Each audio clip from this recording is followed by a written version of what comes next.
매일 아침 한 숟갈이면 피가 맑아진다고 들었어요, 뭐. 왜 오늘은 머리가 이렇게 무겁죠? 공복에 잘못 복용하면 혈액이 더 끈적해질 수 있고 혈전 위험이 높아질 수 있습니다. 들깨가루를 드신 건 잘못이 아닙니다. 하지만 방법이 잘못됐습니다. 제가 너무 쉽게 믿었네요. 그날 병원에 오지 않았다면 정말 큰일 날 뻔했습니다. 감사합니다, 선생님. 괜찮습니다. 다행입니다. 처음부터 한 가지 말씀드리고 싶은 것이 있습니다. 그리고 그 말은 아마 많은 어르신들께 놀라움을 줄 수도 있습니다. 많은 분들이 매일 아침 들깨가루, 즉 페릴라 씨앗 가루를 한 숟가락만 먹으면 혈관이 더 깨끗해지고 복부 지방이 줄어들며 심혈관 건강이 좋아질 것이라고 믿고 있습니다. 하지만 사용 방법이 잘못되면, 특히 완전히 빈속에 먹는 경우에는 바로 그 습관이 오히려 혈액을 더 끈적하게 만들고 혈전이 형성될 위험을 높이며 뇌졸중 위험을 상당히 증가시킬 수 있습니다. 이 말은 조금 믿기 어려울 수도 있습니다. 그러나 오랫동안 고령의 환자들을 진료해온 경험 속에서 저는 매우 건강해 보이는 식품의 사용 방법을 잘못 이해한 사례들을 적지 않게 보아왔습니다. 더 깊이 이야기하기 전에 만약 혈관 건강, 내장 지방 또는 단순하지만 효과적인 식습관과 같은 주제에 관심이 있으시다면 채널을 구독하셔서 앞으로 도움이 되는 정보를 놓치지 않으셔도 좋겠습니다. 그리고 자연적인 건강 관리 방법에 대해 더 알고 싶으시다면 아래의 숫자 1을 댓글로 남겨주십시오. 앞으로의 영상에서 더 많은 내용을 나누도록 노력하겠습니다. 오늘 이야기에서 저는 어르신들과 함께 매우 중요한 한 가지를 살펴보고 싶습니다. 왜 내장 지방이 혈관을 막히게 만드는 조용한 원인이 되는지, 왜 들깨가루만 단순히 먹는 것으로는 많은 사람들이 기대하는 효과를 얻기 어려운지, 그리고 가장 중요한 것으로 세 가지 간단한 식품 조합이 어떻게 내장 지방을 줄이면서 동시에 혈액 순환을 개선하는 데 도움을 줄 수 있는지에 대해 이야기하려 합니다.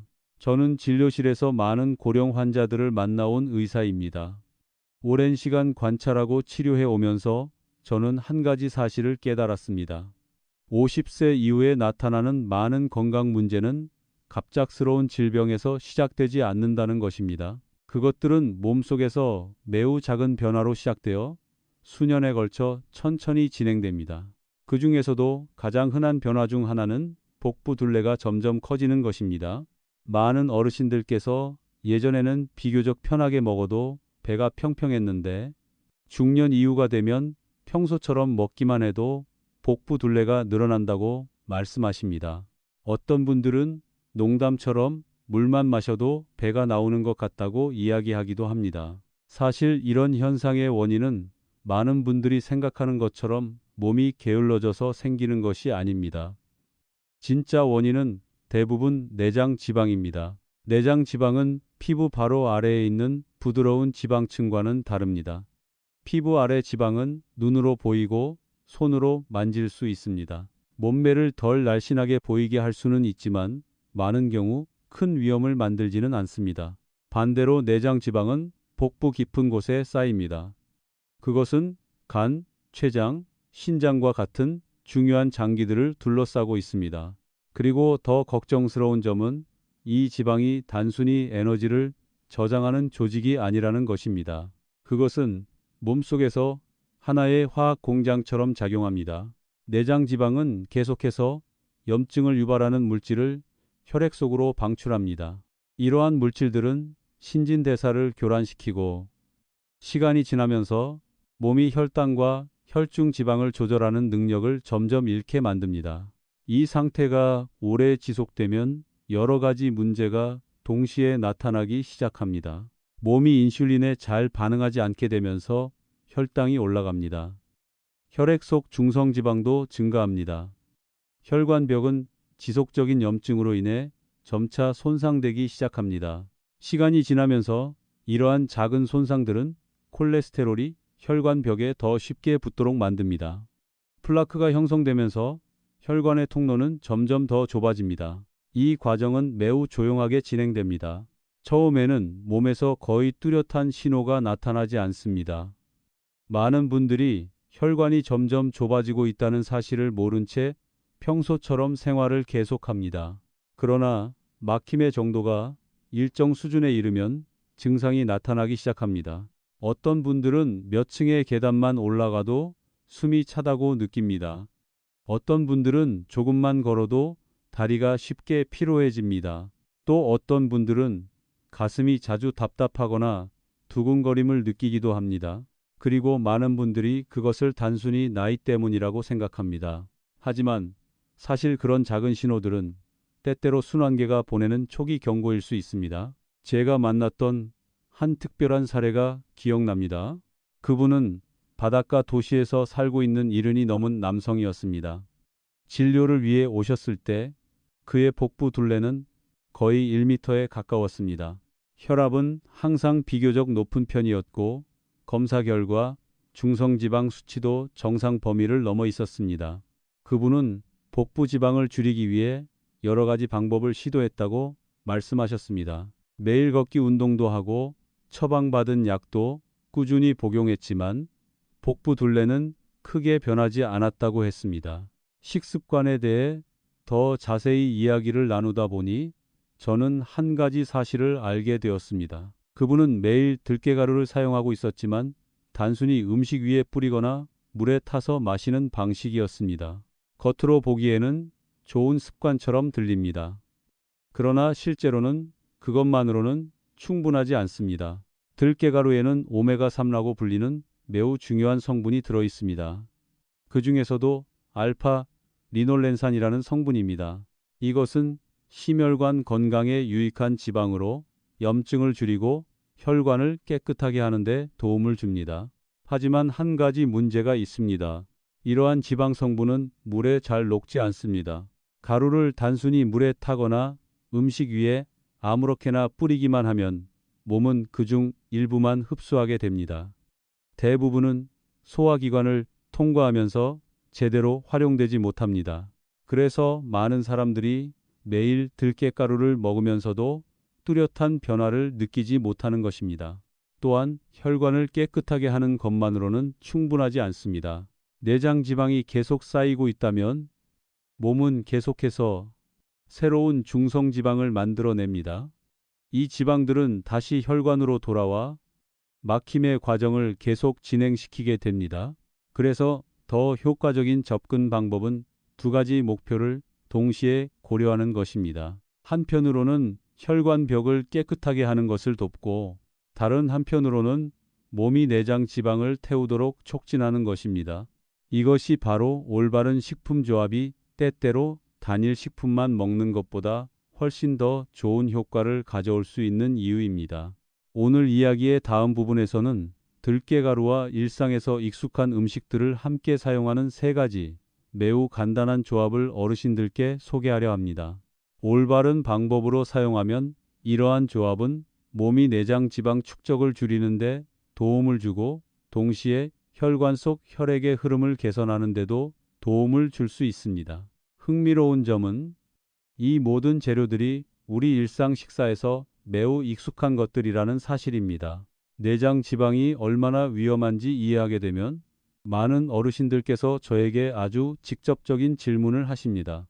이미 혈관에 지방이 붙기 시작했다면, 내장 지방이 여러 해 동안 쌓여왔다면 과연 몸이 다시 변할 수 있을까요? 제 대답은 언제나 같습니다. 우리 몸에는 놀라울 만큼 스스로 회복하는 능력이 있습니다. 다만 그 몸에 적절한 조건을 마련해 주어야 합니다.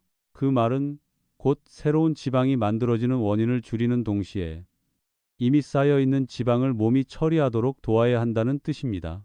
그래서 저는 많은 분들이 잘 주목하지 않는 세 가지 음식 조합에 대해 말씀드리고 싶습니다. 올바른 방법으로 사용하면 이것들은 들깨가루에 들어있는 유익한 성분의 흡수를 높일 뿐만 아니라 몸의 지방 연소와 대사 과정에도 영향을 줄 수 있습니다. 첫 번째 조합은 들깨가루를 식초에 묻힌 무요리와 함께 사용하는 방법입니다. 많은 분들이 물을 그저 평범한 채소라고 생각합니다. 보통 반찬으로 나오거나 전통 김치 요리에 들어가기도 합니다. 하지만 실제로 무 안에는 이소티오시아네이트라고 불리는 매우 주목할 만한 생리활성 물질이 들어 있습니다. 이 물질은 몸의 대사 과정을 자극하는 능력이 있습니다. 대사가 활발해지면 몸은 에너지를 더 빠르게 사용하기 시작합니다. 그 말은 곧 저장되어 있던 지방, 특히 내장 지방이 에너지로 사용되기 시작할 가능성이 높아진다는 뜻입니다. 쉽게 말하면 이것은 방 안의 온도를 높이는 것과 비슷합니다. 온도가 올라가면 방 안의 차가운 것들이 서서히 따뜻해집니다. 몸에서도 마찬가지로 대사 속도가 자극되면 지방 조직이 에너지로 사용되기 시작합니다. 중요한 점은 이 성분이 물을 생으로 먹을 때 가장 활발하게 작용한다는 것입니다. 너무 오래 익히면 대부분의 활성 성분이 파괴됩니다. 그래서 가장 간단한 방법은 물을 가늘게 채 썰어 약간의 식초와 함께 묻히는 것입니다. 식초는 또 다른 역할을 합니다. 식초에 들어있는 아세트산 성분은 몸에서 새로운 지방이 만들어지는 과정을 늦추는데 도움을 줄 수 있습니다. 동시에 이미 쌓여 있는 지방을 몸이 우선적으로 사용하도록 돕는 역할도 합니다. 몇몇 영양 연구에서는 오랫동안 매일 소량의 식초를 사용하는 사람들이 내장 지방과 복부 둘레가 약간 줄어드는 경향을 보였다고 합니다. 이 식초 무침 요리에 들깨가루를 함께 사용하면 두 가지 작용이 동시에 일어납니다. 한편으로는 들깨가루가 오메가3를 공급하여 혈관계를 돕습니다. 다른 한편으로는 무와 식초가 대사를 촉진하고 새로운 지방이 쌓이는 것을 제한합니다. 저는 건강 상담을 하던 중에 만났던 한 연세 많은 여성분이 기억납니다. 그분은 자녀들과 함께 살고 있었는데 체중은 크게 늘지 않았지만 복부 둘레가 점점 커진다고 자주 말씀하셨습니다. 저녁 식사에 식초 무침과 들깨가루를 함께 추가하기 시작한 뒤 며칠 만에 배가 조금 가벼워진 느낌이 들었다고 말씀하셨습니다. 약 일주일 정도 지나자 옷이 약간 느슨해졌다고도 하셨습니다. 이것은 기적이 아닙니다. 그저 몸이 에너지를 더 효율적으로 사용하는 상태로 전환되기 시작한 결과일 뿐입니다. 제가 말씀드리고 싶은 두 번째 조합은 들깨가루를 살짝 쪄서 또는 가볍게 데친 양배추와 함께 사용하는 방법입니다. 양배추는 거의 모든 가정에서 익숙한 채소입니다. 하지만 많은 분들이 양배추에 상당한 양의 수용성 식이섬유가 들어있다는 사실을 잘 모릅니다. 이 식이섬유에는 특별한 능력이 있습니다. 장에 들어가면 담즙과 결합할 수 있습니다. 담즙은 간에서 분비되어 음식 속 지방을 소화하도록 돕는 물질입니다. 만약 식이섬유가 이 담즙의 일부를 붙잡아 두면 몸은 새로운 담즙을 만들기 위해 혈액 속 콜레스테롤을 사용해야 합니다. 그 결과 시간이 지나면서 혈중 콜레스테롤 수치는 점차 낮아지는 경향을 보일 수 있습니다. 그뿐만 아니라 양배추 속 식이섬유는 음식 속 지방과 당이 흡수되는 속도를 늦추는 데도 도움을 줍니다. 그 덕분에 몸으로 들어오는 과잉 에너지의 양이 줄어들게 됩니다.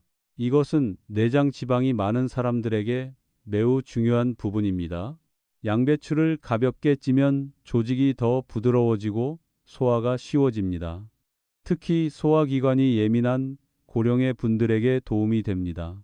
들깨가루와 함께 먹으면 이 음식은 또 하나의 이점을 제공합니다. 들깨가루에 들어있는 좋은 지방은 포만감을 더 오래 유지하도록 돕습니다.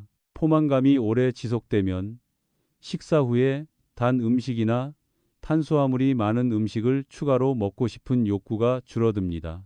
저는 은퇴한 한 남성을 만난 적이 있습니다. 그는 식사를 마친 뒤마다 배가 더부룩하고 불편하다고 늘 이야기했습니다. 식사 전에 소량의 찐 양배추와 들깨가루를 함께 먹기 시작한 뒤 복부 팽만감이 눈에 띄게 줄어들었다고 말했습니다. 그는 배가 훨씬 가벼워졌다고 했고 무엇보다도 저녁 시간에 간식을 찾는 습관이 사라졌다고 말했습니다. 이것이 바로 작지만 의미 있는 변화 중 하나입니다. 내장 지방은 보통 한 번의 식사로 쌓이지 않습니다. 그것은 여러 해 동안 수백 번, 때로는 수천 번의 과잉 에너지 섭취가 반복되면서 형성됩니다. 이처럼 작은 습관들이 조정되기 시작하면 몸은 서서히 변하기 시작합니다. 하지만 지금까지 말씀드린 두 가지 조합이 가장 중요한 부분은 아닙니다. 지방 축적을 줄이고 좋은 지방의 흡수를 돕는 것만으로는 아직 한 단계가 더 필요하기 때문입니다. 그것은 바로 이미 혈액 속에 존재하고 있는 과잉 물질을 몸이 배출하도록 돕는 것입니다. 그리고 바로 여기에서 세 번째 조합이 특별한 역할을 하게 됩니다. 혈관을 깨끗하게 하는 이야기를 들으면 많은 어르신들께서는 보통 약이나 복잡한 치료 방법을 떠올리십니다. 하지만 실제로는 몸이 이 과정을 자연스럽게 수행하도록 도울 수 있는 익숙한 식품들도 있습니다. 그래서 제가 세 번째 조합을 말씀드리고자 합니다. 바로 들깨가루를 미역국과 함께 사용하는 방법입니다. 미역은 오래전부터 많은 식사에서 익숙하게 사용되어 온 식재료입니다. 그러나 미역 안에는 알지네이트라고 불리는 특별한 성분이 들어있다는 사실을 아는 분들은 많지 않습니다. 알지네이트는 몸속의 여러 가지 과잉 물질과 결합할 수 있는 능력이 있습니다. 이 성분은 소화기관 안에서 작은 자석처럼 작용합니다. 장을 지나가는 동안 알지네이트는 과잉 나트륨과 음식 속 일부 중성지방과 결합하여 그것들을 몸 밖으로 배출하도록 돕습니다. 이 과정은 순환계의 부담을 줄이는데 도움이 됩니다. 과잉 나트륨은 보통 고혈압과 직접적으로 관련이 있습니다. 나트륨의 양이 더 잘 조절되면 혈관 속 압력도 함께 낮아지는 경향이 있습니다. 그뿐만 아니라 미역에는 푸코잔틴이라고 불리는 또 다른 성분도 들어 있습니다. 푸코잔틴은 몸의 지방 연소 과정과 관련된 단백질을 활성화하는 능력 때문에 여러 영양 연구에서 관심을 받아왔습니다. 특히 이 성분은 내장 지방에 비교적 강하게 작용하는 경향이 있습니다. 이 점은 매우 중요합니다. 왜냐하면 내장 지방이 바로 우리가 앞에서 이야기했던 염증과 대사 장애의 원인이 되기 때문입니다. 하지만 많은 사람들이 놓치는 작은 부분이 있습니다. 푸코잔틴과 같은 성분들은 지방에 녹는 성질을 가진 물질입니다. 미역을 단순히 물에 끓여 먹기만 하면 몸은 그중 아주 작은 일부만 흡수하게 됩니다. 나머지는 소화기관을 지나가며 제대로 활용되지 못합니다. 그래서 미역국에 들깨가루를 함께 넣으면 효과가 훨씬 좋아질 수 있습니다. 들깨가루에 들어있는 좋은 지방은 일종의 운반수단 역할을 합니다. 그것은 미역 속 성분들이 장벽을 통해 더 잘 흡수되도록 도와줍니다. 동시에 들깨가루 속 오메가3는 혈액 속에서 혈소판이 서로 달라붙는 과정을 줄이는 데에도 도움을 줍니다. 간단히 말해 혈액이 덜 끈적해지는 상태가 됩니다. 이것은 혈전이 형성될 위험을 줄이는 데 도움을 줍니다. 저는 혈압과 콜레스테롤 수치가 항상 높았던 한 연세 많은 남성을 떠올립니다. 그분은 꽤 스트레스가 많은 직업에서 일해왔고 은퇴한 뒤 건강 문제들이 서서히 나타나기 시작했습니다. 그는 평생 약을 계속 먹어야 한다는 생각을 좋아하지 않았기 때문에 식습관을 통해 건강을 개선할 수 있는 방법이 있는지 늘 물어보곤 했습니다. 식단을 조정하고 일주일에 몇 번 아침 식사에 미역국과 들깨가루를 추가한 뒤 얼마 후 다시 찾아왔을 때 그는 검사 결과가 좋아졌다고 말했습니다. 혈압은 더 안정적으로 유지되었고 콜레스테롤 수치도 조금 낮아졌습니다. 물론 이것이 단 하나의 음식 때문만은 아닙니다. 하지만 이런 작은 변화들이 꾸준히 이어지면 시간이 지나면서 큰 차이를 만들어낼 수 있습니다. 여기까지 이야기를 들으면 많은 어르신들께서 이런 질문을 하십니다. 이 세 가지 음식을 매일 모두 먹어야 하는지 말입니다. 대답은 꼭 그렇지는 않다는 것입니다. 가장 중요한 것은 완벽함이 아니라 꾸준함입니다. 어떤 날에는 식초에 묻힌 무와 들깨가루를 드셔도 좋습니다. 어떤 날에는 찐 양배추에 약간의 들깨가루를 곁들일 수 있습니다. 그리고 때때로 식사에 미역국을 추가하셔도 됩니다. 이런 작은 변화들이 몸이 점차 더 균형 잡힌 상태로 이동하도록 돕습니다. 또 한 가지 제가 고령 환자들에게 자주 말씀드리는 것은 들깨가루의 보관 방법에 주의를 기울이라는 것입니다. 이 가루에는 공기와 온도에 매우 민감한 지방인 오메가3가 많이 들어 있습니다. 가루가 공기에 너무 오래 노출되면 오메가3가 산화될 수 있습니다. 그렇게 되면 가루에서 약간 비린 냄새가 나기 시작하고 영양 가치도 떨어집니다. 가장 간단한 방법은 밀폐된 용기에 넣어 냉장고의 냉동실에 보관하는 것입니다. 사용할 때는 필요한 만큼만 조금 꺼내면 됩니다.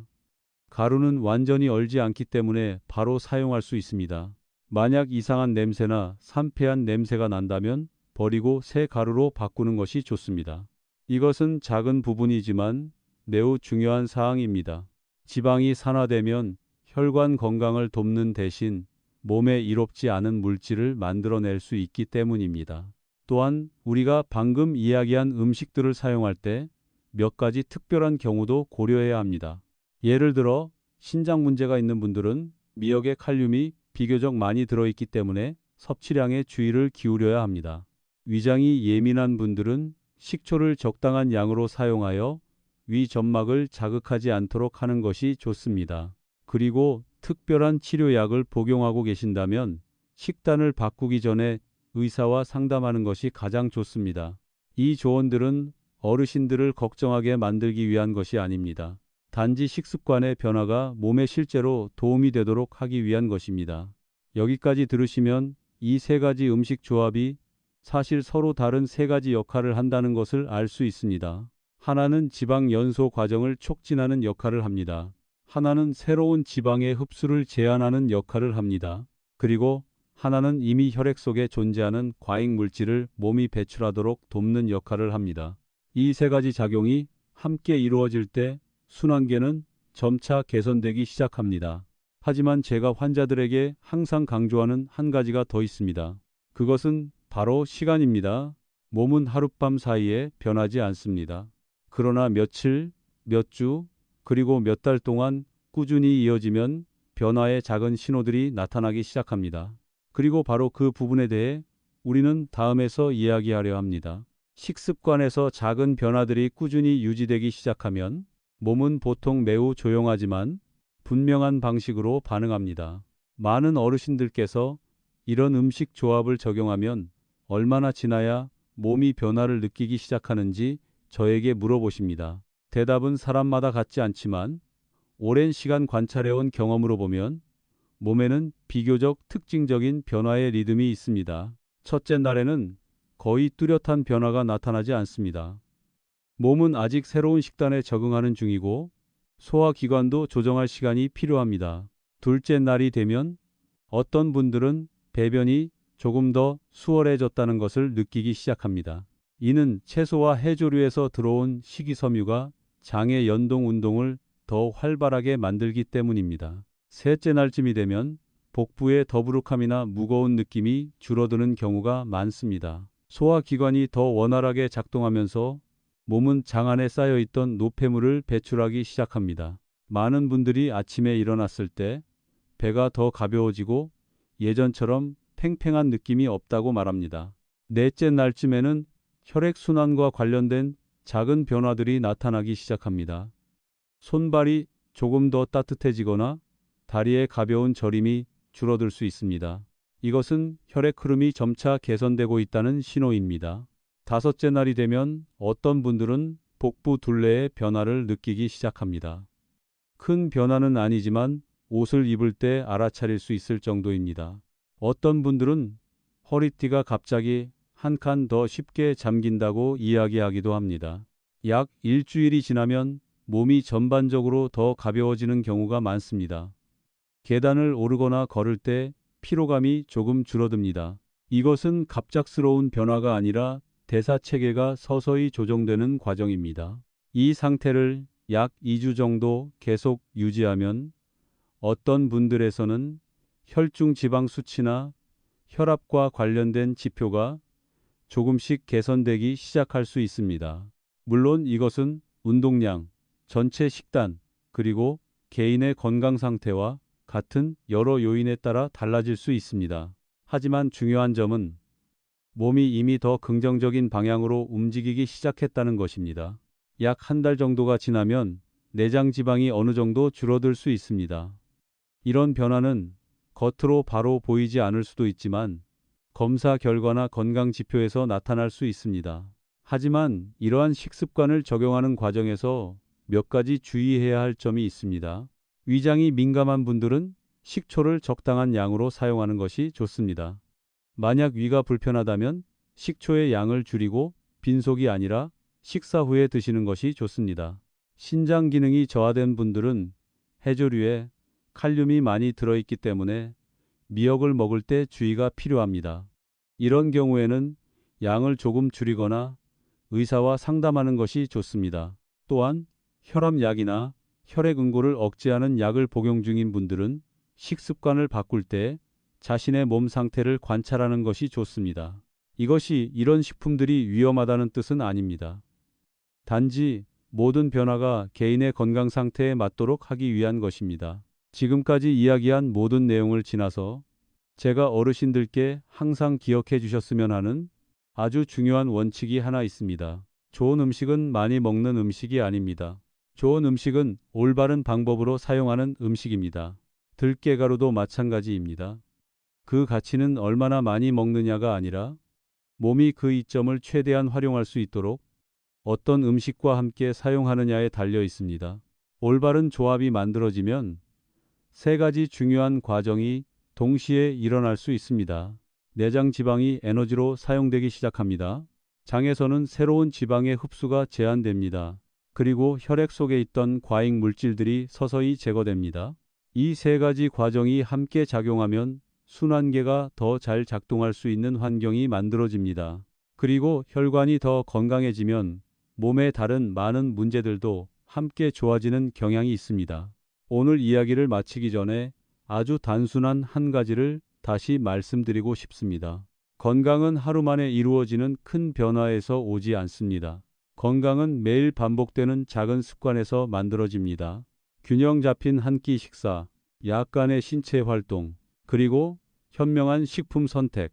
오늘의 정보가 도움이 되셨다면 이 영상을 가족과 가까운 분들에게도 나누어 주십시오. 특히 복부 지방, 혈압 또는 혈관 건강을 걱정하고 있는 분들에게 도움이 될 수 있습니다. 오랫동안 고령의 환자들과 함께 일해오면서 제가 매우 분명하게 깨닫게 된 한 가지가 있습니다. 대부분의 건강 문제는 단 한 번의 잘못된 식사에서 생기는 것이 아닙니다. 그것은 우리가 미처 알아차리지 못한 채 여러 해 동안 반복해온 습관에서 시작됩니다. 매년 조금씩 쌓이는 내장 지방, 혈관벽에 조금씩 붙는 콜레스테롤, 매일 심장에 가해지는 작은 부담. 이러한 작은 변화들은 처음에는 거의 아무런 신호도 보이지 않습니다. 몸은 여전히 작동하고 여전히 적응하며 여전히 모든 것을 균형 상태로 유지하려고 노력합니다. 하지만 어느 시점이 되면 그 축적이 몸에 스스로 조절하는 능력을 넘어서게 되고 그때부터 문제들이 나타나기 시작합니다. 혈압이 올라갑니다. 혈당은 점점 조절하기 어려워집니다. 혈중 지방 수치도 서서히 높아집니다. 진료실에 오시는 많은 어르신들께서 저에게 같은 말을 하십니다. 왜 제 건강이 이렇게 갑자기 나빠진 걸까요? 사실 그것은 갑자기 일어난 일이 아닙니다. 그 변화는 이미 여러 해 동안 진행되고 있었습니다. 단지 우리가 그때에 와서야 비로소 알아차리게 된 것입니다. 하지만 중요한 것은 몸이 반대 방향으로도 변할 수 있는 능력을 가지고 있다는 점입니다. 매일 조금씩 내장 지방이 줄어든다면, 매일 혈관의 염증이 조금씩 줄어든다면, 매일 혈액 속 과잉 지방이 조금씩 줄어든다면 몇 주가 지나면 몸은 달라지기 시작합니다. 몇 달이 지나면 검사 결과의 수치들도 달라지기 시작합니다. 그리고 더 긴 시간이 지나면 전체적인 건강 상태 역시 달라집니다. 그래서 저는 환자들에게 항상 이렇게 말합니다. 건강은 복잡한 방법에 있는 것이 아닙니다. 건강은 매우 단순한 것들에 있습니다.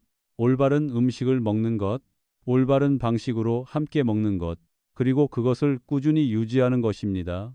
우리가 방금 이야기한 세 가지 조합, 즉 들깨가루와 식초에 묻힌 무, 들깨가루와 찐 양배추, 그리고 들깨가루와 미역국의 조합은 사실 몸속에서 작동하는 세 가지 중요한 기전을 나타냅니다. 하나는 대사를 촉진하고 지방 연소를 돕는 기전입니다. 하나는 새로운 지방의 흡수를 제한하는 기전입니다. 그리고 하나는 순환계 속에 있는 과잉 물질을 몸이 제거하도록 돕는 기전입니다. 이 세 가지 과정이 함께 작동하면 몸의 대사 시스템은 점점 더 균형 잡힌 상태로 돌아가기 시작합니다. 이 변화는 단지 복부 둘레에만 영향을 주는 것이 아닙니다. 심장과 혈관에도 영향을 미치고 심지어 하루 동안의 에너지 수준에도 영향을 줍니다. 식습관을 조정한 뒤 많은 분들이 이렇게 말씀하십니다. 잠을 더 잘 자게 되었다고 말입니다. 아침에 일어났을 때 몸이 더 가볍게 느껴진다고 합니다. 걷거나 계단을 오를 때도 이전보다 덜 피곤하다고 느낍니다. 이러한 변화는 기적이 아닙니다. 그것은 몸이 마침내 올바른 방식으로 도움을 받기 시작했기 때문에 나타나는 결과입니다. 하지만 어르신들께 꼭 기억해 주셨으면 하는 한 가지가 있습니다. 어떤 음식도 건강한 생활 방식을 완전히 대신할 수는 없습니다. 음식은 더 큰 그림의 한 부분일 뿐입니다. 그 그림의 또 다른 한 부분은 바로 움직임입니다. 아주 힘든 운동이 필요하지는 않습니다. 그저 매일 꾸준히 걷는 것만으로도 충분합니다. 또 다른 한 부분은 수면입니다. 충분하고 깊은 잠을 자면 몸은 스스로 회복하고 호르몬 균형을 조절할 시간을 갖게 됩니다. 그리고 매우 중요한 또 하나의 요소는 마음의 상태입니다. 지속적인 스트레스는 코르티솔 호르몬을 증가시켜 몸이 내장 지방을 더 쉽게 축적하도록 만들 수 있습니다. 그래서 건강을 돌본다는 것은 단순히 무엇을 먹느냐의 문제가 아닙니다. 그것은 우리가 매일 어떤 방식으로 살아가느냐의 문제이기도 합니다. 오늘 이야기를 마치기 전에 저는 고령의 환자들에게 항상 말씀드리는 아주 단순한 원칙을 다시 한번 말씀드리고 싶습니다. 모든 것을 한 번에 바꾸려고 하지 마십시오. 아주 작은 것 하나에서 시작하십시오. 식사에 채소 한 가지를 더 추가하는 것일 수도 있습니다. 매일 10분 더 걷는 것일 수도 있습니다. 혹은 오늘 이야기했던 세 가지 음식 조합 중 하나를 시도해 보는 것일 수도 있습니다. 작은 습관 하나가 일상의 습관이 되면 그것은 서서히 다른 변화들을 끌어오기 시작합니다. 그리고 시간이 지나면 그러한 작은 변화들이 매우 큰 차이를 만들어낼 수 있습니다. 오늘의 정보가 도움이 되셨다면 이 영상을 가족이나 친구들에게도 나누어 주십시오. 그들 중에도 복부 지방, 혈압 또는 혈관 건강을 걱정하고 있는 분들이 있을 수 있습니다. 그리고 50세 이후의 건강에 대해 쉽고 실천할 수 있는 정보를 계속 받아보고 싶으시다면 좋아요와 채널 구독도 잊지 마십시오. 끝까지 시청해 주셔서 진심으로 감사합니다. 항상 건강하시고 평안하게 지내시며 가족과 함께하는 즐거운 시간이 가득하시기를 바랍니다.